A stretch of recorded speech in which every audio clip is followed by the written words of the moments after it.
নমস্কার বন্ধুরা, আজকে আমি আপনাদের সাথে শেয়ার করব চালতার চাটনির রেসিপি। এটা খেতে খুবই দারুণ লাগে। চলুন দেখে নিই এই রেসিপিটা।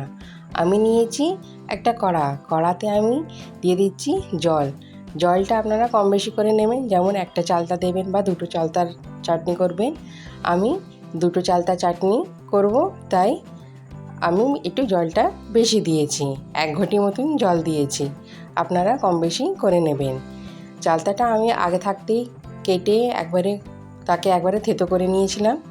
দেখুন চালতাটা ভাপানো হয়ে গেছে। এবারে আমি এটা নামিয়ে নেব। চালতাটাকে আগে ভাপিয়ে নিতে হয়। কড়াতে আমি ঢেলে দিয়েছিলাম, সেই কড়াতেই আমি আবার করছি। তাতে আমি 1 বড় চামচ মতো দিয়ে দিলাম সর্ষের তেল। তাতে দিয়ে দিলাম 2টো শুকনো লঙ্কা আর দিয়ে দিলাম সর্ষে। আপনারা যে কোনো সর্ষে ব্যবহার করতে পারেন, কালো বা সাদা, যে কোনো। সর্ষে ভাজা হয়ে গেছে, লঙ্কা আর সর্ষে।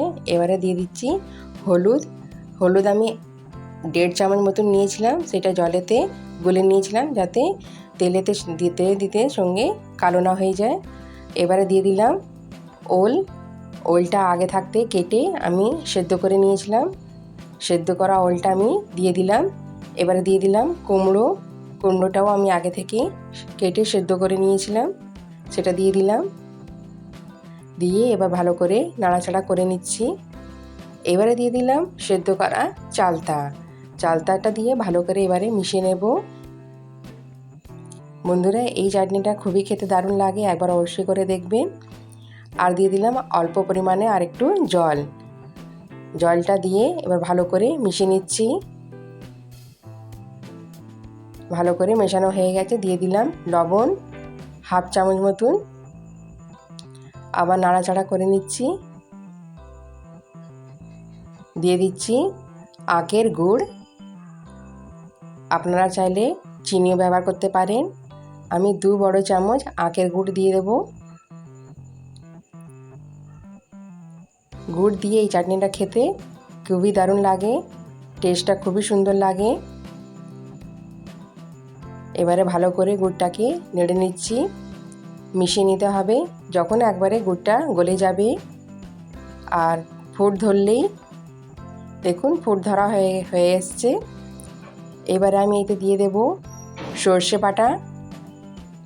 আমি 1 বড় চামচ সর্ষে বাটা দিয়ে দিলাম। সর্ষে বাটা দিয়ে আবার ভালো করে নাড়াচাড়া করে মিশিয়ে নেব।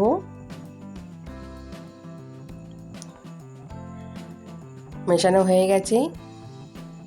এবারে ভালো করে ফুটিয়ে নিতে হবে। বন্ধুরা, এই ধরনের চাটনি আমাদের রান্না পুজোয় হয়, সেই পারপাসেই আমি করেছি, সেই ভিডিওটা আপনাদেরকে দেখালাম। এবারে দেখুন ভালো করে ফুট ধরে গেছে, চাটনিটা হয়ে গেছে। সর্ষে বাটা দেওয়ার পর আর বেশিক্ষণ ফোটাতে লাগে না, নালে সর্ষে তেতো হয়ে যায়। গ্যাসটা আমি বন্ধ করে দিয়েছি। এবার আমি সার্ভ করে আপনাদেরকে দেখাবো চাটনিটা কেমন হয়েছে। দেখুন আমি সার্ভ করেছি। কেমন লাগছে এই রেসিপিটা বন্ধুরা? আমার তো খুবই ভালো লাগছে। আপনাদের কেমন লেগেছে নিশ্চয়ই কমেন্টস করে জানাবেন। নমস্কার।